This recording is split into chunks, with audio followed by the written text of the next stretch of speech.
So hello guys, this is Eko again. So sa video po na ito, matututunan po natin kung paano mag-convert from hexadecimal to other number systems. So meron tayong hexadecimal to decimal and vice versa, hexadecimal to binary and vice versa, and hexadecimal to octal and vice versa. So bago po tayo magsimula, shoutout muna kay Jampa Udak na nag-request po ng video na ito. So kung gusto niyo pong magpa-shoutout, mag-comment lang po kayo sa comment box below. O kung may gusto kayong request na video, i-comment niyo lang po sa comment box. So magsimula na po tayo. So unahin po natin yung conversion from decimal to hexadecimal. So meron po tayong example dito. 1417 decimal. So yung 10 po yung subscript niya kasi base 10 po yung decimal number system, guys. So yung decimal example natin, i-convert daw natin sa hexadecimal na base 16. So ang unang step, guys, is isulat natin yung ating example 1417. At dito sa ating example, i-divide natin yung 1417. So magiging 1417 divided by 16. Tapos i-record natin yung answer at yung remainder. So yung answer, guys, is sinatawag natin quotient. So lagay natin dito quotient. Tapos dito naman sa katabi niya remainder. So yung mahalaga yung remainder, guys, kasi yun yung kukunin natin. Yun yung magiging answer ng ating conversion.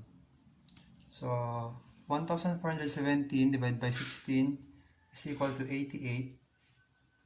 Remainder 9. So 88 divided by 16 is equal to 5. Remainder 8. And 5 divided by 16 is equal to 0, remainder 5. So pagkatapos na po natin nakuha, pag naging 0 na po yung ating quotient, guys, pwede na po tayong mag-stop sa ating division. So yung mga remainder, isusulat lang natin pahalang. So mauuna yung 9, yung pinaka-right, tapos yung sa gitna, sa tabi lang, tapos yung pinaka-baba is yung pinaka-left. So, yung sagot ng ating decimal to hexadecimal is 589 hexadecimal. So, isulat na natin dito, guys. So, 1417 decimal is equal to 589 hexadecimal. So, second na conversion natin is from hexadecimal to binary. So, ang unang step sa pagko-convert ng binary to hexadecimal is i-divide pala natin yung ating hexadecimal by 2 naman, guys. So, yung mga digits, una i-separate natin yung mga digits ng ating hexadecimal, 589. Tapos i-convert natin yung 589 sa kanya-kanya nilang binary equivalent.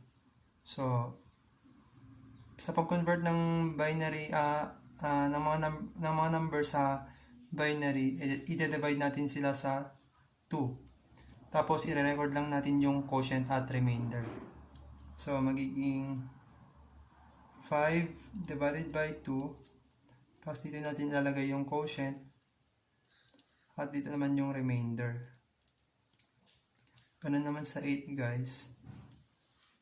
8 divided by 2, quotient, tapos remainder, lagyan na lang natin ng R.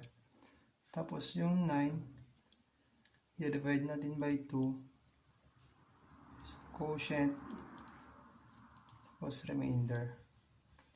So una natin i-convert yung 5.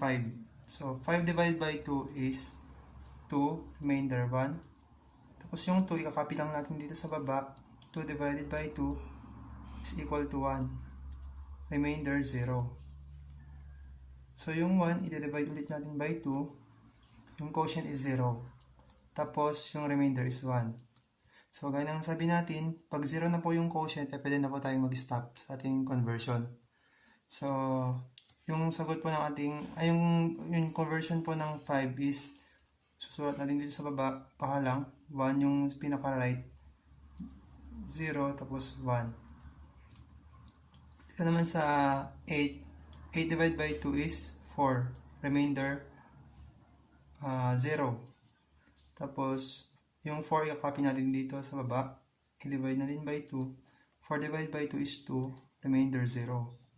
So, 2 divided by 2 ulit, remainder, 2 divided by 2 is 1, remainder 0. So, 1 divided by 2, 0, kasi cannot be siya guys. So, yung remainder is 1. So, yung ating conversion values ng ating 8 is 0, 0, 0, 1. So, dun naman sa 9 guys is 9 divided by 2 is 4, remainder 1. 4 divided by 2 is 2, remainder 0. 2 divided by 2 is 1, remainder 0. 1 divided by 2 is 0, remainder 1. So, yung binary equivalence ng 9 is 1, 0, 0, 1. Pagkatapos natin silang ma-convert lahat yung mga digits guys is pwede na natin silang pagsama-samahin. So, mauuna yung dito sa pinaka-right. So, 1, 0, 0, 1, 0, 0, 0, 1, tapos 1, 0, 1. So, ang ating binary equivalent ng hexadecimal na 589 guys is 1, 0, 0, 1, 0, 0, 0, 1, 1, 0, 1. So, ganyan po mag-convert from hexadecimal to binary. Sa pag-convert naman ng hexadecimal to octal guys is una, gagawin natin yung hexadecimal to binary. So, tapos na natin to. So, pwede na natin siyang gawin sa binary to octal na lang para makuha natin yung octal equivalence ng 589. So, ikakopy lang natin yung ating binary dito kasi yun na yung natapos natin na conversion. And then, sa process ng pag-convert from binary to octal is hati-hatiin natin yung mga binary digits sa tig-tatlo. So, meron tayong ito, tapos ito. So, i-write natin guys para mas makita natin yung mga pagkahati-hati. 001, tapos 001, 110, at 10. So, lagyan natin ng line para mas makita. So, sa pag-convert ng binary to octal guys, kailangan natin yung conversion values. So, ano yung conversion values natin? Yung conversion values natin is yung 1, 2, and 4. So, yan po yung ating gagamitin na conversion values. So, para saan po ito? So, ilalagay po natin sila sa baba ng ating mga digits. So, 1, 2, 4. Tapos, 1, 2, 4. 1, 2, 4. 1, 2. Kasi wala na po tayong digits dito. So, ang gagawin po natin dito is i-multiply po natin yung mga digits natin sa ating mga conversion values. So, isang trick guys is pag 0 na po yan, wag na po natin silang i-multiply kasi po ay number na i-multiply natin sa 0 is 0. So, yung 1, lagyan natin ng multiplication sign. Ayan. Tapos, pwede na po tayong mag-multiply. So, 1 times 1 is 1. 1 times 1 is 1. 2 times 1 is 2. 4 times 1 is 4. And 1 times 2 is 2. So, ito na po yung mga product natin. So, after that is pwede na po natin silang i-add yung mga magkakatabi. So, yung 4 and 2, i-add natin yan. Pero since yung mga iba pang mga digits natin, ay yung mga conversion values, yung mga values natin is mag-isa na lang sila, wala na po tayong i-add sa kanila. So, i-bring down lang natin. So, 4 plus 2 is 6. Tapos, bring down 2. So, yung 2611 is yun na po yung ating octal equivalent ng ating binary na 10011001101. So, ilagay lang natin dito guys. 2611 octal. So, yung fourth conversion naman natin is dito sa from hexadecimal to decimal. So, kung dito, decimal to hexadecimal, ngayon pabaligtad naman guys. So, meron tayong example dito, 589 hexadecimal, tapos i-convert natin siya sa decimal. So, dapat kailangan natin dito is yung ating conversion values. So, iba rin po yung ating gagamitin na conversion values dito. So, meron tayong 1, 16, to 56. So, dito, nakuha natin yung mga conversion values natin kasi pag erase natin yung ating 16 to 0, ang sagot po is 1. Pag 16 raised to 1 naman is 16. 16 raised to 2 is 256 kasi pag nag-raise po tayo ng number sa isang number, kung ilan po yung number na yon, yun po yung beses na i-multiply po natin yung ating number sa kanyang sarili. So, yun lang po. Yun po kung bakit meron tayong mga conversion values.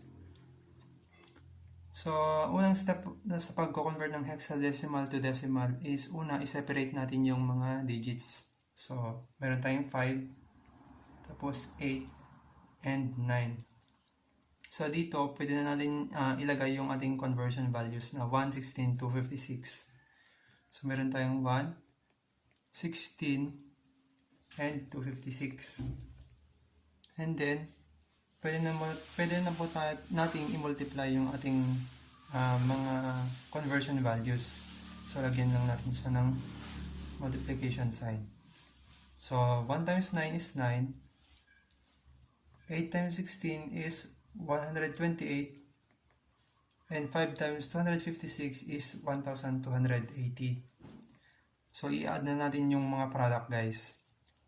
So, 9 plus 128 plus 1,280 is equal to 1,417 decimal. So, ilagay natin. Ito na yung sagot natin guys. So, ilagay na natin dun. 1,417.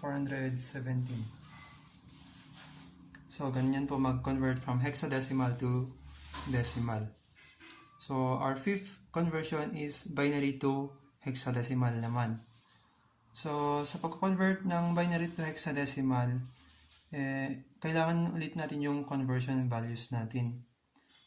So, meron tayong, wait lang, sulat natin yung conversion values. Tapos, meron tayong 1, 2, 4, 8.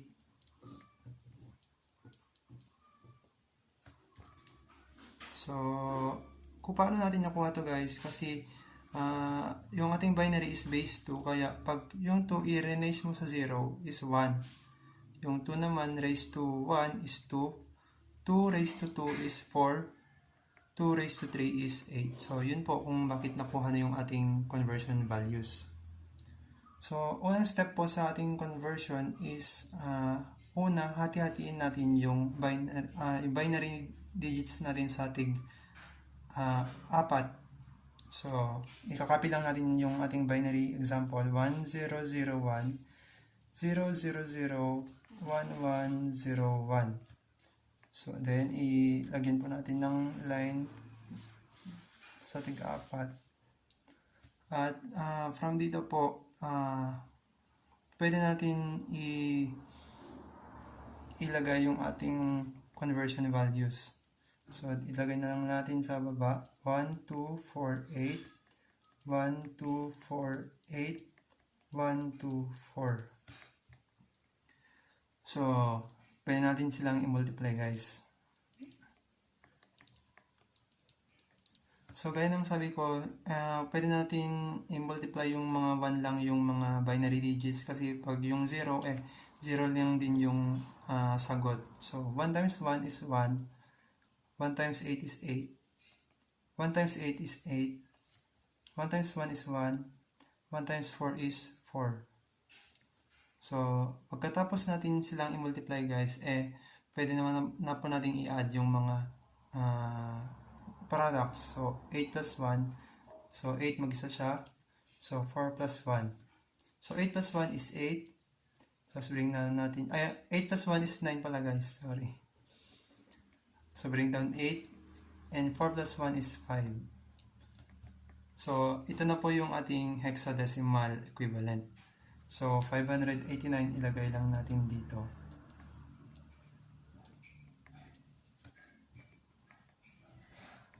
So, yung last na conversion natin is from octal to binary. So, sa pagko-convert naman from octal to binary, kailangan natin na i-separate muna yung mga digits ng ating octal. So, yung 2611 magiging 2, 6, 1, and 1. So, yung 2, i-convert natin siya sa binary equivalence niya. So, yung 2 divided by 2, kunin natin yung quotient, tapos yung remainder. So, ganun din sa 6, kunin natin yung quotient, lagay na lang natin yung Q guys, tapos yung remainder. So, ganun din sa 1 divided by 2, kunin natin yung quotient, tapos remainder, yung 1 divide natin by 2, kunin natin yung quotient at remainder. So, unang conversion natin. So, 2 divided by 2 is 1. Yung remainder is 0. So, meron pa tayong quotient, so ilalagay lang natin sa baba. 1 divided by 2 is 0, remainder 1. So since 0 na po yung ating quotient, pwede naman po tayong mag-stop dito. So dito naman tayo sa 6 guys. So 6 divided by 2 is 3. Lagay natin sa quotient na column. Tapos remainder 0. So 3 divided by 2 is 1. Remainder 1. 1 divided by 2 is 0. Remainder 1. So, 0 na to guys. So, stop na tayo dito. So, 1 divided by 2 naman. So, 1 divided by 2 is 0. Remainder 1. So, stop na rin tayo dito kasi 0 na yung quotient. So, dito naman guys is ganun din. 1 divided by 2 is 0. Remainder 1. So, pagkatapos na natin silang ma-convert sa kanilang binary equivalence ng mga digits, pwede natin silang pagsama-samahin. So, ilagay lang natin dito 0, 1. Tapos dito naman 0, 1, 1. So, guys, makikita natin na isa lang dito yung mga binary digits nila. So, kailangan natin silang dagdagan ng tig-2 pang digits para maging 3. So, yung 1, ilagay natin dito. Tapos maglagay lang tayo ng 0. So, 1 naman dito, lagyan natin ng 0. So, yan na po yung ating binary equivalent ng octal. So, 1, 0, 0, 1, 0, 0, 0, 1, 1, 0, 1. So, lagay natin dito, 1, 0, 0, 1, 0, 0, 0, 1, 1, 0, 1. So, ganyan po mag-convert from octal to binary. So, bakit natin i-convert yung octal to binary? Hindi naman hexadecimal, guys. Kasi, sa pagko-convert ng binary to octal, kailangan natin daanan yung binary. So, doon tayo nag-base sa binary natin, guys. So, sana may natutunan kayo. Kung nagustuhan nyo yung video, please like this video at please leave a comment kung meron po. At huwag niyo pong kalimutan na mag-subscribe sa channel for more tutorial like this. So, thank you po and God bless. Hello guys, this is Echo. Thank you for watching. At kung nagustuhan niyo po yung tutorial, please leave a like and don't forget to subscribe and hit the notification bell para din niyo po ma-miss ang mga future tutorials ko. Thank you and God bless.